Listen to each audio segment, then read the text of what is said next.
Bonjour, je suis Hakim Lalem et je vous propose ma chronique du mardi 17 novembre 2020. Elle s'intitule « Le Stop and Go Nichen Direct ». Pourquoi je porte deux montres? Parce que je l'avoue, je suis un peu perdu, même un peu beaucoup perdu. Là, on est dans quelle configuration? Confinement, déconfinement ou reconfinement.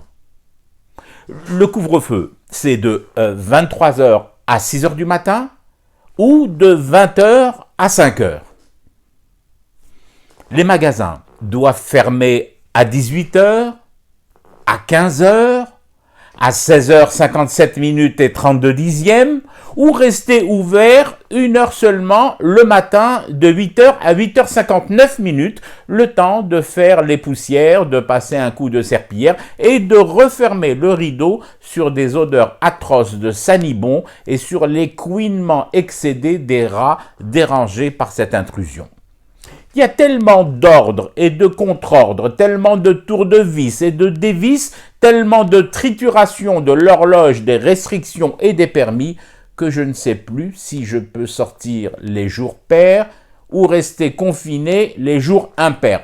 Bon, ce qui revient à peu près à la même chose, je vous le concède.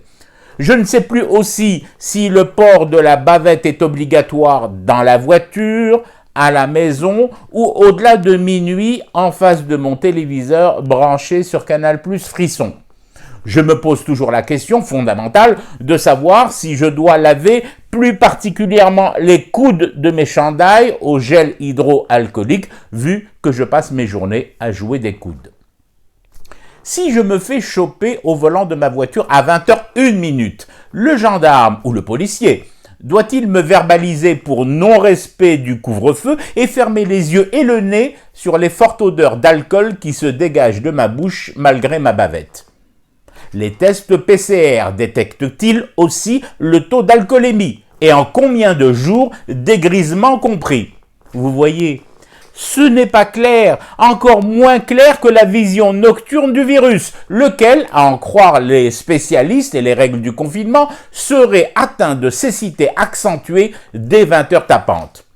Dans tout ça, je ne vois qu'une seule solution pour éviter le burn-out. Fumer du thé et rester éveillé à mon cauchemar qui continue.